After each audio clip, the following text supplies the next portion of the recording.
기도이기를 원합니다. 아멘이시죠?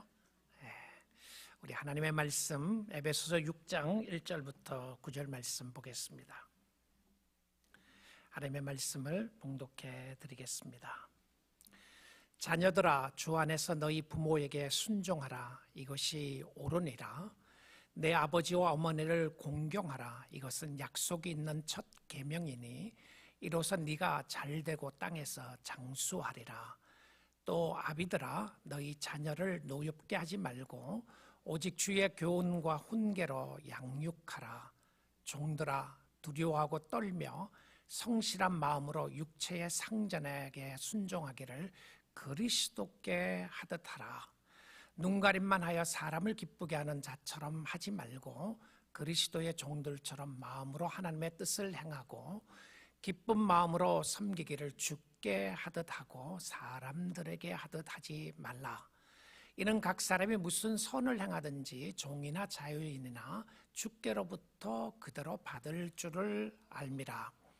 상전들아, 너희도 그들에게 이와 같이 하고 위협을 그치라.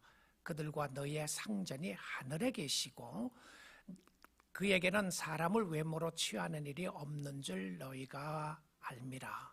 아멘. 하나님의 말씀이었습니다. 여러분, 예수를 믿고 난 이후에 가장 감사한 일이 무엇입니까? 예수 믿고 난 이후에 예수 믿은 모습을 생각하면 정말 감사하죠. 나 같은 죄인을 살려주신 하나님의 은혜와 하나님의 축복하심, 사랑하심이 얼마나 크신지요. 그렇죠? 그리고 그 은혜와 그 사랑을 생각하면 감사하지 않을 수가 없습니다. 그런데 구원의 감격도 큰 거지만 구원 이후에 여러분이 가장 감사한 것은 무엇인가요? 여러분, 우리가 이 땅에 사는 동안에 혼자 두지 않고 주위에 사람들이 있다는 것이 참 감사합니다. 우리에게 가정을 주시고 우리에게 친구들을 주시고 우리에게 교회를 주시고 우리에게 일감을 주시고 또 만나는 사람들을 허락하신 것이 얼마나 감사한 일인가요? 여러분의 삶 속에 기분 좋게 하는 사람들이 있을 겁니다. 그렇죠? 그 사람을 만나기만 하면 기분 좋고 그 사람들과 즐겁게 늘 보낼 수 있는 사람들이 있다는 것이 행복한 거죠. 그렇죠? 근데 여러분, 힘들게 하는 사람도 있겠죠. 생각하지 말고 거기서 끝내시면 돼요. 좋은 일만 생각하시죠. 좋은 일만. 그런데 12월이 되면 사람들이 더욱더 생각이 납니다. 이 사람도 생각이 나고 저 사람도 생각이 나고 주위의 가족들과 친지들 인하여 감사드리고 친구들 인하여 감사를 드리는 해가 특별히 12월입니다. 저는 1986년도에 신학교 가면서부터 이제 전도사 생활을 하고 대학생 캠퍼스 사역을 하고 교회를 개척해서 30년 이제 사역을 하고 있는데 수많은 사람들을 가까이서 보게 되고 알게 되었습니다. 제 목회에 거의 38년이 되는데 누가 저에게 38년 동안 이제 목회의 길을 걸어가면서 목사님은 무엇이 가장 힘드셨습니까? 라고 묻는다면 저는 별 주저함 없이 인간관계가 제일 힘들었다고 말할 것 같아요. 사람들이 참 힘들었습니다. 그러나 또한 누가 또 묻는다면 목회하는 기간 동안에 무엇이 가장 좋았습니까? 라고 이야기를 한다면 또 주저함 없이 사람들이 좋았다고 말할 것 같습니다. 힘든 부분들도 있었지만 그러나 주위를 돌아보면 참 좋은 분들이 함께하고 있음을 인하여 감사드립니다.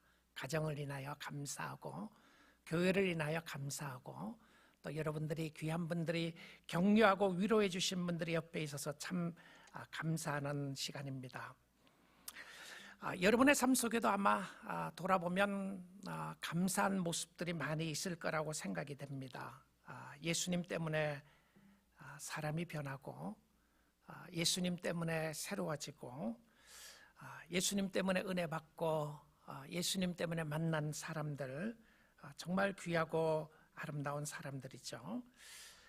여러분의 삶 속에 사람들 때문에 행복할 수 있기를 원합니다. 인간관계를 떠나서는 살 수가 없기에 인간관계 축복으로서 오늘 말씀을 살펴보기 원합니다. 관계 중에서 제일 중요했던 관계가 부부관계였습니다. 그래서 지난 2주 동안 부부관계를 말하고 나서 그 관계는 주 안에서 서로 존중하는 관계였습니다. 그런데 오늘은 자녀와 부모의 관계, 그리고 일을 통하여 만나는 주인과 종업원의 관계에 대한 이야기입니다. 자녀와 부모의 관계는 우리의 선택이 아니었습니다. 아무도 그 부모를 택한 사람 없습니다. 하나님이 주셨어요. 여러분 자녀도 그런 자녀가 태어날 줄로 여러분이 생각하고 낳은 자녀 없을 겁니다. 하나님이 그 자녀를 우리에게 주신 것입니다. 그리고는 이를 통하여 만나는 관계는 나의 선택권이 있었습니다. 내가 종업원일 수도 있고 내가 상전일 수도 있는 그런 관계의 모습이었습니다. 그런데 이 모든 관계 속에 성경이 이야기하는 것은 하나님이 주신 선물이라는 사실입니다. 하나님이 주신 선물이죠. 그래서 몇 가지 오늘 본문을 통해서 관계를 확인해 보기 원합니다. 먼저 자녀들의 역할입니다. 에베소서 6장 1절 말씀인데요. 자녀들아 주 안에서 너희 부모에게 순종하라. 이것이 옳으니라. 주 안에서 순종하라고 되어 있는데 순종의 헬라어의 단어는 이 두 단어의 합성어로 되어 있습니다. 하나는 under, 아래라고 하는 단어이고요. 또 하나는 듣는다라고 하는 단어입니다. 그러니까 순종은 아래에서 듣는다, listen under 이런 표현입니다. 그러니까 순종 속에 나타나는 모습이 무엇이냐면 잘 듣는다고 하는 표현입니다. 아마 자녀들에게 부모에게 순종하라고 이야기를 하면 여러분 가운데서는 부모님이 계신 분들도 계실 것이고요. 어떤 분들은 부모님이 계시지 않는 분들도 계시라고 생각을 합니다. 그런데 부모를 생각하면 어떤 마음이 드시나요? 자녀들의 입장에서 말입니다. 어떤 경우에는 부모를 통하여 많은 상처를 가진 사람들이 있습니다. 실질적으로 어뷰스를 당하는 경우들도 많이 있음을 보게 됩니다. 그런데 성경이 이야기하는 이 말씀 가운데서 부모를 선택할지를 자녀들이 택하지 않았습니다. 하나님이 선택을 하시고 이 말씀을 듣고 계시는 분들 중에서 부모에 대한 어떤 감정과 생각을 가진다고 할지라도 오늘 하나님의 자녀들에게 이야기를 합니다. 자녀들아 주 안에서 너희 부모에게 순종하라라고 말입니다. 그리고 나서는 사도 바울은 구약 성경의 10계명 중 제5계명을 인용합니다. 에베소서 6장 2절 3절인데요. 내 아버지와 어머니를 공경하라. 이것은 약속이 있는 첫 계명이니 이로써 네가 잘되고 땅에서 장수하리라. 이것은 출애굽기에 나오는 10계명 중에 5계명을 이야기를 하고 있는 것입니다. 우리가 이 땅에 살아나가는 동안에 이스라엘 백성들에게도 말씀을 하셨지만 부모의 관계 속에서 순종하고 따를 것을 이야기를 했습니다. 성경은 기본적으로 가정을 소중하게 여기는 것입니다. 하나님이 세우시고 하나님이 복주신 가정이고요. 그래서 관계를 귀하게 여기고 소중히 여길 것을 이야기를 하고 있습니다. 혹시 여러분 가운데서 부모님 때문에 많은 상처와 아픔을 가지고 계신 분들이 계시나요? 어떤 경우에는 그 부모님이 돌아가셨음에도 불구하고 부모님을 생각하면 좋고 기쁜 마음보다는 힘들 마음을 가진 사람도 있을지도 모르겠습니다. 하나님께서 여러분에게 은혜를 주시고 축복해 주시고 마음의 용서와 평강을 주시기를 원합니다. 부모님이 살아계시나요? 여러분 이 말씀을 다시 한번 마음에 새겨보면서 이것이 무슨 의미인지 자신의 삶 속에 적용을 잘 해볼 수 있기를 원합니다. 그리고는 부모의 역할을 이야기를 합니다. 부모에게 에베소서 6장 4절 말씀입니다.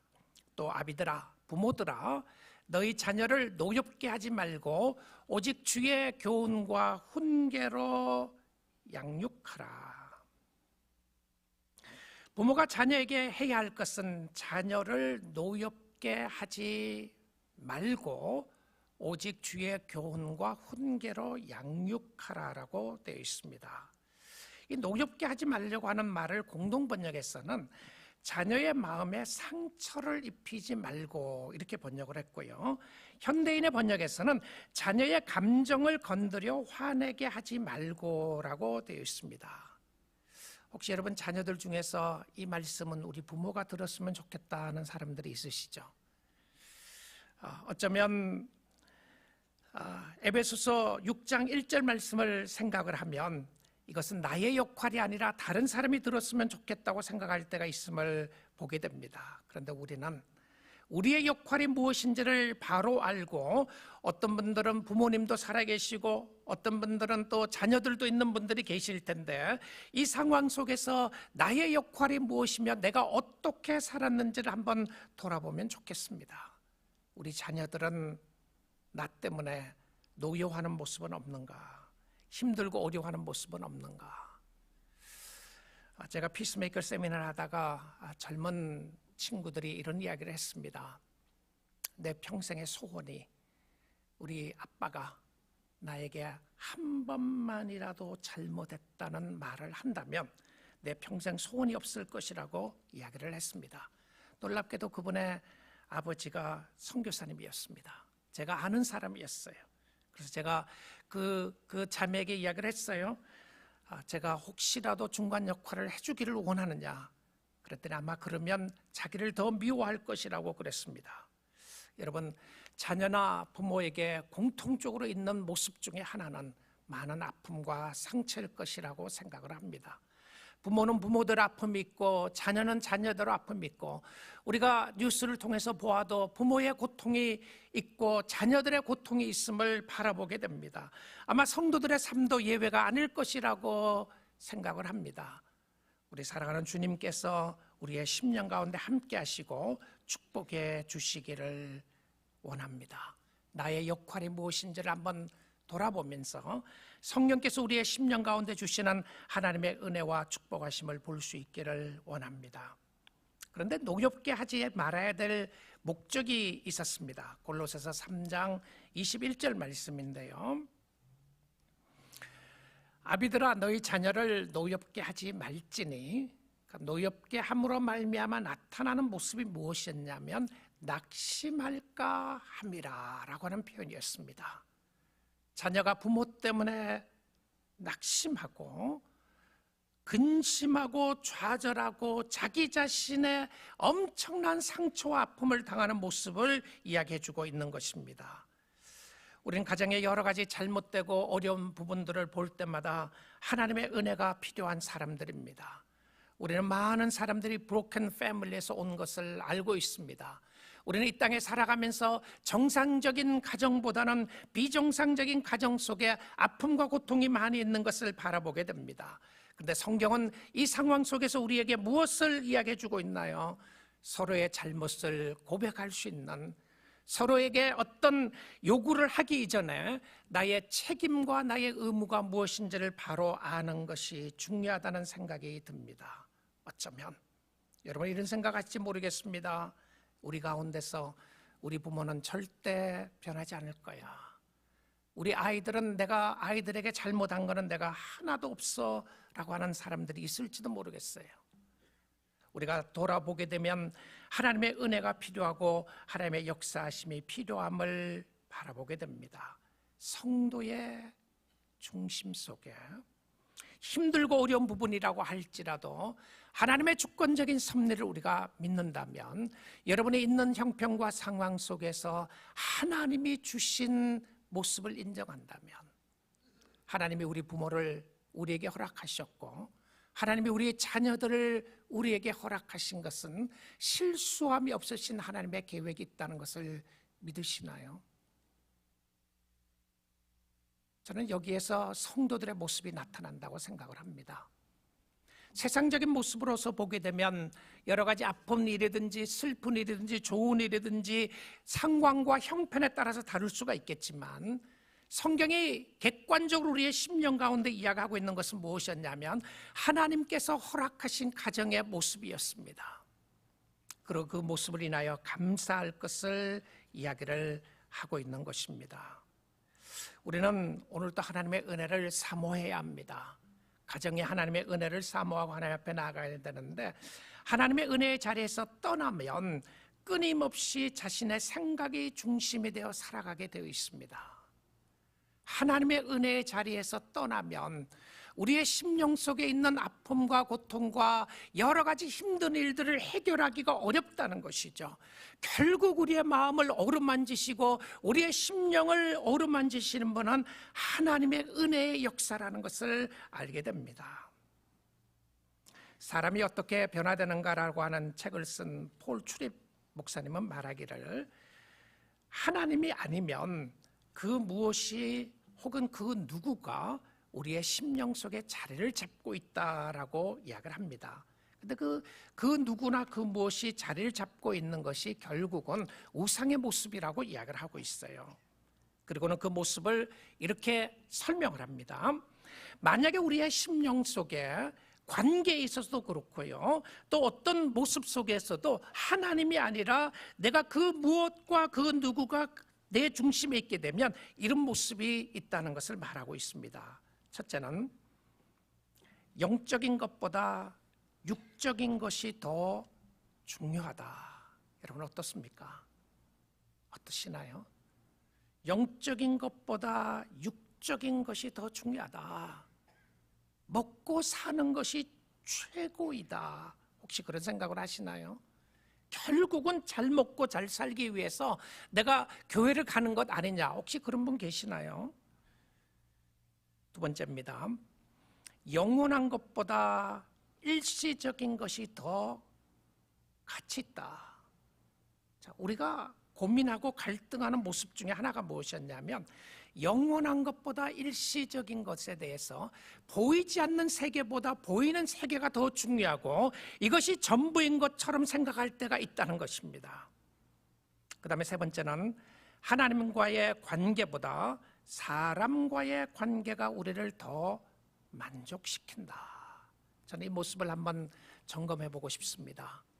하나님이 우리에게 선물로 주신 귀한 가족들, 하나님이 우리에게 선물로 주신 귀한 친구들, 믿음의 동역자들, 귀한 분들입니다. 남편이 귀하고 아내가 귀하고 자녀들이 귀합니다. 그런데 우리 사랑하는 성도 여러분, 여러분이 잘하든 못하든 힘든 일이든 잘 되는 일들이라고 할지라도 여러분의 삶 속에 진정한 만족이 사람의 관계입니까? 하나님의 관계입니까? 하나님과의 관계보다 사람과의 관계가 우리를 더 만족시킨다. 사람이 너무 좋으시나요? 올 12월 달에 사람들을 주신 하나님께 감사를 드리지만, 그러나 무엇보다도 하나님의 관계가 우리의 심령을 만족하게 할 수 있도록 은혜를 누릴 수 있기를 주님의 이름으로 축복드립니다. 네 번째는 하나님이 내게 필요하다고 말씀하신 것보다 나의 욕망이 더 세다 이랬어요. 하나님이 내게 필요하다고 말씀하신 것보다 결국 나의 desire, 나의 욕망이 더 강한 거예요. 결국 내가 원하는 것을 얻고 내 뜻대로 되지 않기 때문에 발버둥 치고 있는 모습을 바라보게 되는 것입니다. 그렇다면 하나님이 아니라 다른 그 무엇이, 다른 그 누구가 우리의 심령 가운데 있다는 것을 말하고 있습니다. 오늘 말씀을 듣고 계시는 우리 사랑하는 성도 여러분, 여러분의 심령 속에 하나님이 주신 가정을 인하여 감사할 수 있기를 주님의 이름으로 축복합니다. 가정을 통하여 주께로 가까이 갈 수 있기를 원합니다. 혹시 여러분의 부모님 때문에, 여러분의 자녀들 때문에 여러분이 주님으로부터 멀어지신 분이 계시나요? 그 이유가 어떤 이유에서든지 우리 아침 시간에 주께로 더욱더 가까이 갈 수 있기를 원합니다. 그 다음 모습은 종들의 책임인데요, 종들에게 하시는 말씀은, 여기 본문에 나오는 종들은 노예들입니다. 노예들인데요, 종들아, 두려워하고 떨며 성실한 마음으로 육체의 이 땅의 관계입니다. 상전에게 순종하기를 그리스도께 하듯 하라. 이 말씀은 크리스천 노예들에게 주신 말씀입니다. 예수 믿는 노예들인데, 역사학자들에 의하면 초대교회 시대의 로마 제국에 60 밀리언, 그러니까 6천만 명의 노예가 있었다라고 이야기를 합니다. 어마어마하죠. 로마 제국의 대도시였던 로마와 고린도, 에베소 같은 곳에서는, 그러니까 고린도, 에베소, 로마 다 바울의 편지가 갔던 곳인데요, 그곳에서는 3분의 1이 넘는, 어떤 도시에서는 반 이상이 노예들이었다라고 이야기를 합니다. 여러분, 그 당시에 노예를 생각을 하면 물건처럼 사고 팔고 하던 시대였고요, 주인에게 종속되어 있는 소유물이었습니다. 인간 취급을 받을 수 있는 때가 아니고 자신의 인권이나 자유가 없이 살았던 사람들이고, 그리고 주인들은 마음대로 부리고 마음대로 할 수 있는 권력을 가지고 있었습니다. 그 시대의 종들에게 하는 말씀입니다. 여러분, 어떻게 들리시나요? 성경을 들으시면서 야, 이거 너무 좋은 말씀이다라고 들리는 말씀도 있는가 하면, 여러분의 마음속에 부딪히는 말씀들이 있지 않습니까? 그 시대를 생각하면 사도 바울이 어떻게 이 말을 할 수 있겠습니까? 예수 믿는 종들에게 이야기를 하면서 두려워하고 떨며 성실한 마음으로 육체의 주인에게, 상전에게 순종하기를 그리스도께 하더라. 여러분, 그 당시의 상전들 중에서 많은 사람들이 예수 믿지 않는 미앤크루얼한 오너들이었습니다. 근데 그 사람들에게 어떻게 하라고요? 저는 부모에게 순종하는 것보다 정말 더 어려운 모습이 이 모습일 거라고 생각합니다. 그 주인에게 순종하기를 그리스도께 하듯 하라. 저의 귀에 설교를 준비하면서 불평의 소리가 들리는 것 같았습니다. 아니, 당신 무슨 소리 하는 거냐? 내가 예수를 믿고 났으면 노예 해방을 해 주셔야 되는 것 아니냐? 어떻게 이것을 가르칠 수 있는가? 실질적으로요, 학자들 중에서 이 말씀을 이야기를 하면서 다른 해석을 하는 사람들이 있었어요. 왜 학자들은 말하기를, 왜 사도 바울은 노예 제도를 인정한 것인가? 왜 노예들에게 쿠데타를 일으켜서 주인에게 어떤 일을 하라고 말하지 않았는가? 이것은 잘못된 방법이 아닌가? 근데 성경은 노예 제도를 인정한 것도 아니고 부정한 것도 아니고요, 관계를 그냥 설명했습니다. 어떤 의미에서 생각을 해보게 되면, 여러분, 세상에서 여러 가지 부조리한 모습들을 많이 보잖아요. 정치적인 모습도 그렇고, 여러분, 이 회사에서 일하면서 너무 unfair하다고 하는 부분들이 너무 많잖아요.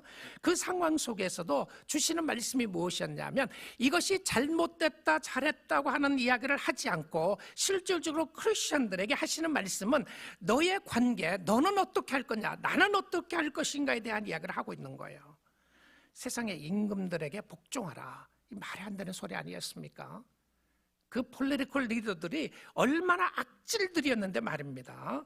그리고는 계속해서 이야기를 합니다. 에베소서 6장 6절 7절인데요, 눈가림만 하여 사람을 기쁘게 하는 자처럼 하지 말고. This is a radical message. 진짜 radical한 메시지입니다. 아마 종들이 화났을 거라는 생각까지 들지 않으세요? 눈가림만 하여 사람을 기쁘게 하는 자처럼 하지 말고 그리스도의 종들처럼 마음으로 하나님의 뜻을 행하고, 7절입니다. 기쁜 마음으로 섬기기를 주께 하듯 하고 사람들에게 하듯 하지 말라. 저는 이 말씀을 오늘날 기독교 크리스천들이 잘 적용을 하고 있다면 사회가 놀랍게 변할 거라는 생각이 듭니다. 크리스천 종업원들이 일하면서 성실하게 일하는 모습을 보였다면 어떤 역사가 일어났을까 생각을 해보게 됩니다. 오늘날 노예들은 없습니다. 그런데 이것을 직장에 적용해보면 어떻겠습니까? 우리 직장 다니시는 분들, 보스에게 어떻게 해야 하나요? 예수 안 믿는 보스에게. 여기서 그 보스가 예수를 믿는가 안 믿는가에 대한 이야기는 하지 않고요. 아마 대부분 믿지 않는 사람이었을 거라고 생각을 하는데, 그런데 우리의 자세를 이야기를 합니다. 크리스천의 삶은 레디컬한 변화가 있는 삶이었습니다. 성도의 모습 속에 나타나는 놀라운 역사들이었는데요. 성도들의 인간관계가 기초되는 것은 결국은 뮤추얼 서미션이었습니다. 세상에서는 높고 낮음이 있었고 위에 있는 사람이 있고 아래에 있는 사람이 있었는데 주 안에서 서로 복종하도록 만들었어요. 세상에서는 사회적인 구조 속에 잘못된 구조적인 모습들이 많이 있었음에도 불구하고 성경이 이야기하고 있는 것은 무엇이었냐면 인간을 존중히 여기라고 성경은 이야기하고 있습니다. 여러분, 사람들을 존중히 여기시나요? 아니면 함부로 대하시나요? 저는 이 말씀을 다시 묵상을 해보면서 초대교회는 로마 제국으로부터 엄청난 박해가 있었습니다. 그리고 그 박해가 일어나면서 정말 이 노예들이, 종들이 엄청난 핍박을 받게 됐고요. 예수를 믿고 난 이후에 박해를 많이 받았는데, 특별히 네로 황제의 핍박이나 도미시안 황제의 핍박이 큰 핍박의 모습이었습니다. 예수 믿는 사람들을 잡아서 자기의 궁궐에, 왕궁에 밤마다 묶어놓고 불을 지르고 사람의 몸에 기름을 바르고 불을 지르면서 그들이 죽어가는 모습을 기뻐했다고 하는 황제가 네로 황제였습니다. 이런 무서운, 예수를 믿는다는 이유 때문에 죽어가는 그런 세상이었고요. 정말 인간 취급도 받지 못하는 어렵고 힘든 세상에 살아나가고 있었던 많은 사람들에게, 사랑하는 형제들이여, 사랑하는 자매들이여, 여러분은 예수를 믿기 때문에 그들에게 복종하십시오. 어떻게 들리시나요? 그런데 콘스탄티누스 황제가 392년에 로마의 국교를 기독교로 선포합니다. 콘스탄티누스 황제가 실질적으로 그리스도인이었는지 아닌지는 그렇게 중요한 것이 아니고요. 그리고 많은, 그 당시에 많은 사람들이 예수를 믿는 상황이 되었습니다. 그리고는 정치적인 힘으로 그것을 이용하려고 했는지는 알 수 없지만, 그러나 놀라운 역사는 그렇게 핍박을 하고 그렇게 예수 믿는 사람들을 핍박했던 그곳에서 로마의 국교가 기독교가 되는 놀라운 역사가 있었습니다. 그리고는 역사학자는 어떻게 이런 일들이 가능했겠는가를 짚어 들어가고 확인해 봅니다. 그리고는 이야기하기를 그 당시 있었던 많은 크리스천 노예들이, 크리스천들이 예수 믿는 것이 무엇인지를 삶으로 보여주었다라고 그렇게 이야기를 합니다. 그리고는 역사학자는 크리스천 커뮤니티를 향해서 이렇게 이야기를 했습니다.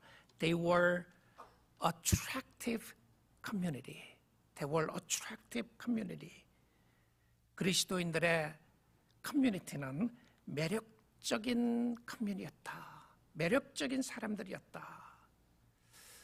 참, 오늘 저와 여러분이 회개해야 될 부분인 것 같습니다. 우리 교회를 바라보고 우리 성도를 바라보면서 매력적인 모습이 있는가? 예수 믿기 때문에 인간관계에 진정한 변화가 일어났는가? 우리는 끊임없이 이야기합니다.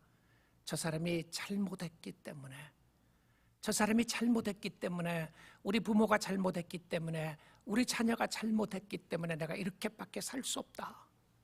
내가 이렇게 비참하게 살아나가는 것은 누구누구 때문이라고 끊임없이 원망하는 때에 살고 있는 저희들에게 얼마나 큰 도전의 말씀인가요?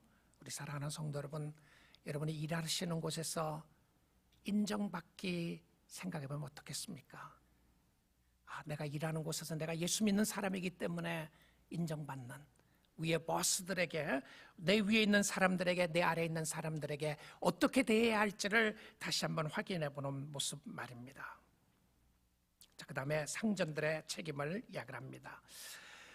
예수 믿는 사람들 중에서도 그 당시에 그 노예를 부리고 있었던 주인들이 있었습니다. 그런데 그 주인들에게 하는 이야기입니다. 상전들아, 주인들아, 이렇게 이야기하는 거죠. 노예를 두고 있었던 주인들입니다. 너희도 그들에게 이와 같이 하고, 이와 같이가 뭡니까? 위에 있는 것처럼, 종들에게 하는 것처럼, 이게 다 포함해서 플러스 more. 그러니까 그리스도인들의 상전에게는 내가 여러분이 회사를 하고 있으면 회사 종업원들에게 하는 것으로 적용해 볼 수 있게 되는데요. 위의 모습 다 하고 플러스 이와 같이 하고 위협을 그치라.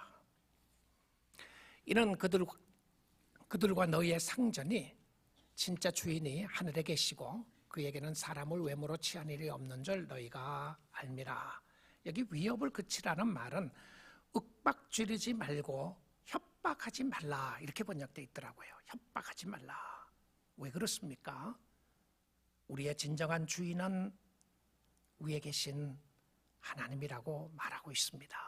우리가 이 땅에 사는 동안 잠시 어떤 사람은 종업원으로서, 어떤 사람은 주인으로서, 어떤 사람들은 은퇴하고 난 이후의 삶을 살아나가는 사람들이 있습니다.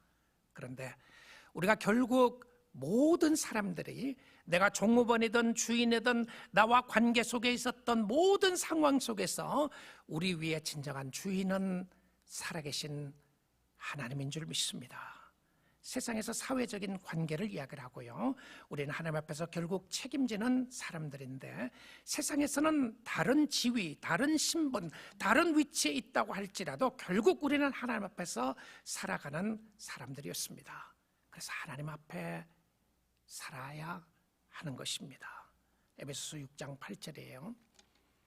8절 말씀, 이는 각 사람이 무슨 선을 행하든지 종이나 자유인이나 주께로부터, 종이나 자유인이나, 이 말은 그 당시에 노예가 아닌 사람들이나 이런 표현입니다.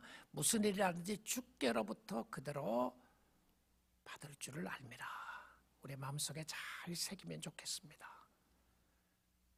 결국 우리를 지켜보시는 분이 하나님이시고 모든 관계 속에서 나에게 상을 주시고 벌을 주실 분이 하나님이시고 나를 인도하시고 이끌어 나가실 분이 하나님이라고 말하고 있습니다. 사도 바울이 복음을 전했던 그때는 예수 믿는 노예들도 많았지만 예수 믿는 귀족들도 많이 있었습니다. 로마서 마지막 장에 보게 되면 귀족들의 이름도 나오고요, 노예를 부리고 있었던 주인들의 이름도 나와요.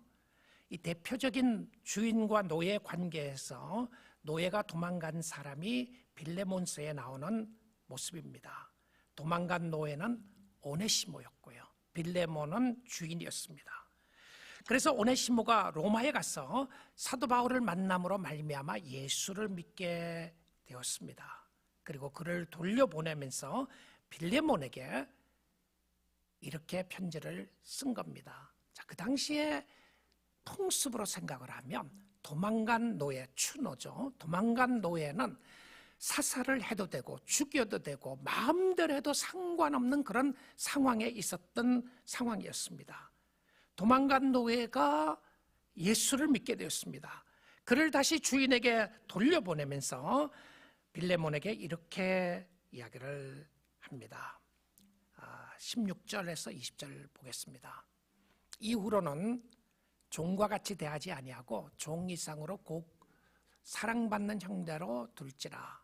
내게 특별히 그러하거든 하물며 육신과 주 안에서 상관된 니게라. 여러분, 세상적으로 생각을 하면 이 사람은 벌을 받아야 마땅한 사람이다, 이 사람은 이래야 마땅한 사람이라고 생각하는 사람들 있죠. 혹시 여러분 주위에 있는 사람들 중에서 여러분 억울한 사람들이 있으시나요? 여러분 그 사람을 생각하면 분노가 생기는 사람들이 있으십니까? 오늘 이 말씀을 바라보면서 하나님의 은혜가 함께 할 수 있기를 원합니다. 17절이에요. 그러므로 내가 나를 동역자로 알진대, 빌레몬에게 하는 소리죠. 그를 영접하기를 내게 하듯 하고 나와 같은 동급으로 여겨주면 좋겠다. 그러니까 세상에는 낮고 낮음이 있었습니다. 세상에는 부유한 사람이 있었고 가난한 사람들이 있고요. 세상에는 잘난 사람이 있고 어려운 사람들이 있고 더 똑똑한 사람이 있고 그렇지 못한 사람들이 있습니다. 그런데 교회 안에는 어떻게 대하라고요? 다 동등하게 대하라고 이야기를 합니다. 그를 영접하기를 내게 하듯 하라. 놀라운 공동체의 변화죠. 18절입니다. 그가 만일 내게 불의를 하였거나 내게 빚진 것이 있으면 그것을 내 앞으로 계산하라. 본인이 갚겠다고 하는 표현에서 하는 이야기죠. 그 다음 구절입니다. 나 바울이 친필로 쓰노니 내가 갚으려니와 내가 이외에 내 자신이 내게 빚진 것은 내가 말하지 아니하노라. 그 다음 구절입니다. 오 형제여, 나로 주 안에서 너로 말미암아 기쁨을 얻게 하고 내 마음이 그리스도 안에서 평안하게 하라. 제가 참 좋아하는 성경 구절인데요. 너로 말미암아 주 안에서 기쁨을 얻게 하고 내 마음이 그리스도 안에서 평안하게 하라. 여기에 쓰는 단어가 시원하게 한다고 하는 표현입니다. refresh라고 하는 단어예요. 우리의 심령이 리프레시 되는, 우리의 마음이 리프레시 되는 역사가 어떤 역사였습니까? 여러분, 사람 관계가 이렇게 소중했습니다. 나는 예수님만 필요하다고 이야기하는 것은 다른 모든 관계는 필요 없다고 하는 이야기가 아닙니다. 나는 예수님과 관계는 다 좋은데 사람들 관계가 다 깨졌다. 이거는 예수님과 관계가 좋다는 의미가 아니에요. 우리가 정말 이 땅에 살아나가는 동안 사람들을 통하여 주시는 은혜가 너무 많습니다. 용서받고 용서하고 사랑하고 사랑받으며 섬기는 모습이 얼마나 귀한지요. 이번 연말에 하나님께서 우리의 심령 속에 특별한 은혜를 부어주시기를 원합니다. 관계 속에 하나님의 은혜를 부어주시기를 원하는데 그것이 바로 여러분 때문에, 어떤 형제 때문에, 어떤 자매 때문에, 누구 때문에 내 마음이 시원케 되는, 내 마음이 시원하게 되는 역사를 바라보면서 이야기했던 모습이었습니다. 우리 사랑하는 성도 여러분, 가정 때문에 힘들어하고 어려워하는 사람들도 많이 있고 또 가정을 생각하며 참으로 사랑의 모습을 생각하며 감사하는 사람들도 많이 있습니다. 우리는 가정을 보며 이 땅에 있는 가정 속에 사랑이 있어야 할 곳에 미움과 다툼이 있습니다. 그리고 많은 아픔과 상처가 있습니다. 가족을 통하여 오는 상처들은 깊고 오랫동안 가는 모습을 보게 됩니다. 우리는 갈등과 고민 가운데서 살아갑니다. 우리는 원망하면서 살아갑니다. 그래서 우리에게 복음이 필요한 것입니다. 그래서 우리에게 예수가 필요한 것이죠. 이 복음은 예수 믿지 않는 사람들에게 복음만 필요한 것이 아니라 오늘 우리 예수 믿는 우리에게도 이 복음이 필요한 것은 우리는 서로 사랑과 용서가 필요하기 때문에 그렇습니다. 죄가 들어옴으로 말미암아 우리의 가정 속에, 우리의 삶 속에 가시와 엉겅퀴가 얽매이게 되었습니다. 그리고 그것이 깊이 자리 잡고 있음을 바라보게 됩니다. 우리의 분노와 억울함을 주님께서 녹여주시기를 기도합니다. 하나님께서 여러분의 마음을 어루만져 주시고 이 말씀 가운데 우리의 심령 속에 놀라운 도전의 말씀이 되기를 원합니다. 나는 할 수 없다, 나는 안 된다가 아니라 성령의 역사를 사모할 수밖에 없고 하나님이 나를 도와주시기를 원합니다. 하나님이 우리의 상처를 싸매주시고 어루만져 주시기를 원합니다라고 간구할 수 있기를 원합니다. 이사야 30장 26절입니다. 여호와께서 자기 백성의 상처를 싸매시며 그들의 맞은 자리를 고치시는 날에는 여호와께서 자기 백성의 상처를 싸매시고 그들의 맞은 자리를 고치시는 날에는 달빛은 햇빛 같겠고 광명한 빛으로 바뀝니다. 햇빛은 7배가 되어 7날의 빛과 같으리라. 완전한 모습으로 회복해 되는 것을 말하고 있습니다. 무엇이죠? 치유와 회복입니다. 오늘 이 말씀을 듣고 있는 우리 모두가 간절하게 기도해야 될 제목이라는 생각이 듭니다. 하나님이여, 우리 가정을 치유해 주시고 회복해 주시기를 원합니다. 우리의 마음을, 우리의 부모의 마음을, 자녀의 마음을, 우리 공동체의 마음을 치유하고 회복해 주시기를 원합니다. 그러기에 우리가 예수가 필요한 사람들이기 때문에 그렇습니다. 우리는 복음 안에서 변화될 것을 믿는 사람들입니다. 그렇죠? 복음 안에서 변화될 것을 믿어요. 우리는 복음 안에서 자신을 새롭게 하시는 하나님의 능력을 믿습니다. 하나님의 은혜가 우리를 새롭게 합니다. 그 은혜를 생각하며 회개가 일어나는 것이죠. 오늘 우리가 살아갈 수 있는 힘과 능력이 어디서 옵니까? 복음 안에 있습니다. 오늘도 여러분을 사랑하시고 여러분의 가정을 사랑하시는 예수의 복음이 있다는 사실이죠. 예수님과 관계를 새롭게 할 수 있기를 원합니다. 더욱더 주님 사랑하면서 여러분의 삶 속에 구체적으로 어떻게 적용해야 할지를 바라보면서 하나님의 은혜를 간구하고 성령의 놀라운 역사로 말미암아 예수의 십자가의 사랑이 다시 우리로 하여금 주를 섬기게 하고 주께 가까이 가게 하고 우리의 마음을 어루만지시는 하나님을 인하여 감사드리며 찬양 드릴 수 있기를 주님의 이름으로 축복드립니다. 아멘. 같이 기도하겠습니다.